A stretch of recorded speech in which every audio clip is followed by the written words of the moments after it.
Absolutely not. Absolutely not. And like I was looking at, I want to know. I didn't even look at the goalies because I'm like, the U.S. have so many good goalies. Like, you're not really going to question who they bring. And I said, it would have been nice if Anthony Stolarz got the nod. And I'm like, they asked who, they included who? Joey Decord, who, look, I understand the guy has got, he's put up some half decent numbers in his, well, actually not okay numbers. Right. Like the thing is, like, we're talking about the Olympics. We're talking about best on best. And for Joey Decord's name to be included in this is really puzzling. And like, look, I'm going to take the homer aspect of it right now because Anthony Stolar's numbers, stellar. Like, stellar. And he played, he didn't play as many games as Joey Decord has the last couple of seasons. I understand that.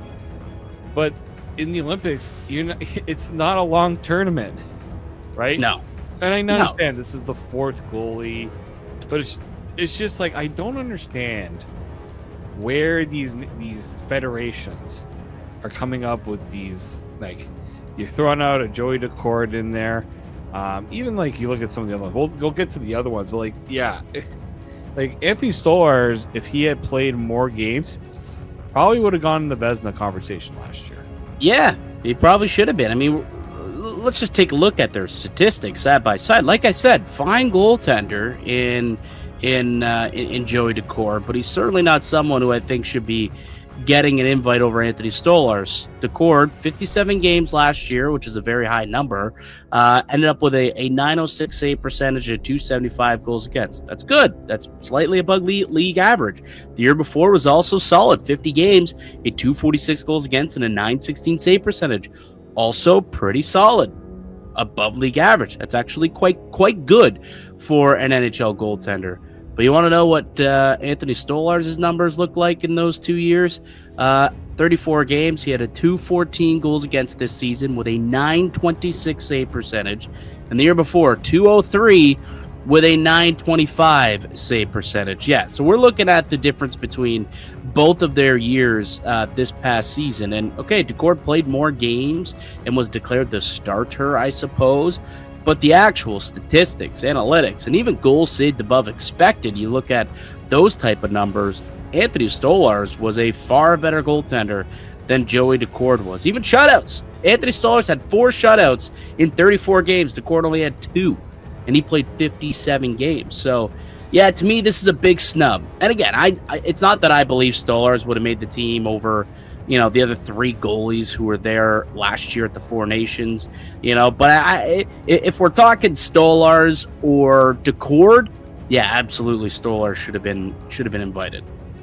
Yeah, like that's my, it's just like, if you're going to invite a goalie, like a fourth goalie, then like offer it to somebody who's has a better track record in terms of performance.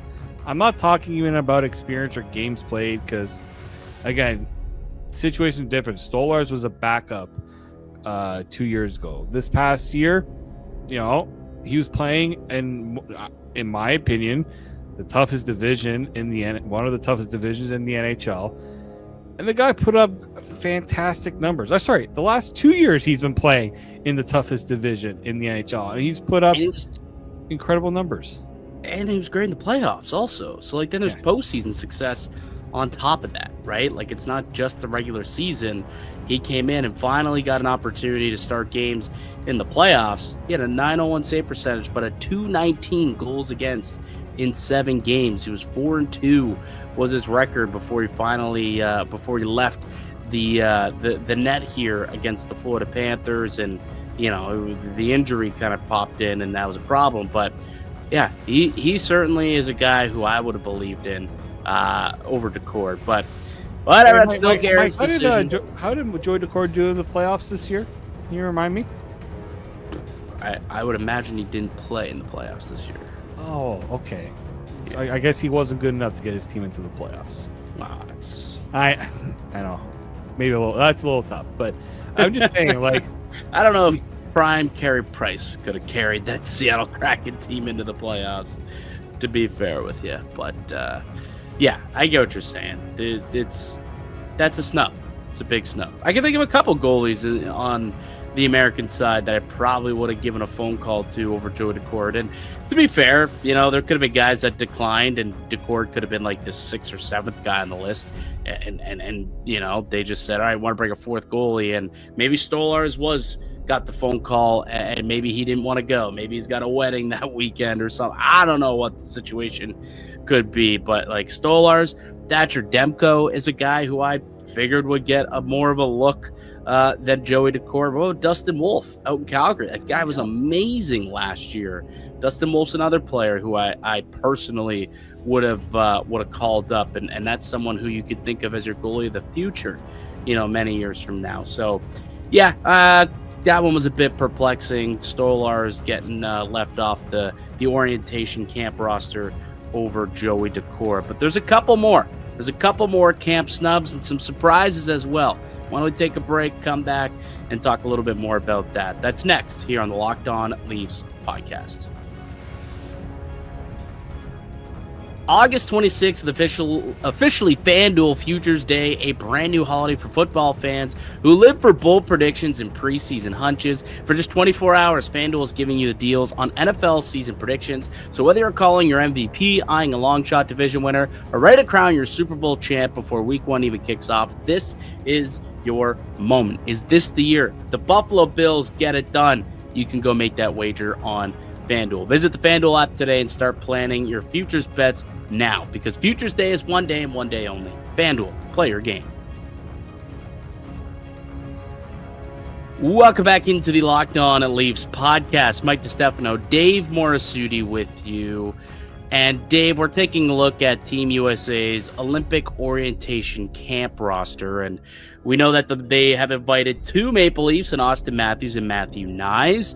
I do believe that Anthony Stolarz should have gotten the invite over Joey Decord. You can consider him a snub if that's the case. Is there any other Maple Leafs that you could consider possibly a snub, like Jake McCabe's an American? He was not invited. Would that be classified as a snub, or you think they made the right call there? He's not considered one of the top, I guess, 16 U.S. American defensemen.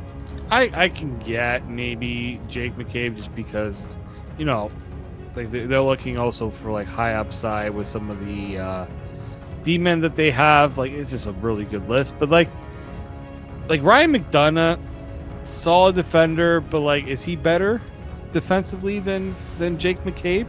I would say. I mean, is he still better than McCabe defensively? I suppose you could make That's that my question, thing is just but like McDonough's been around for a while, and he's been a stud defensively.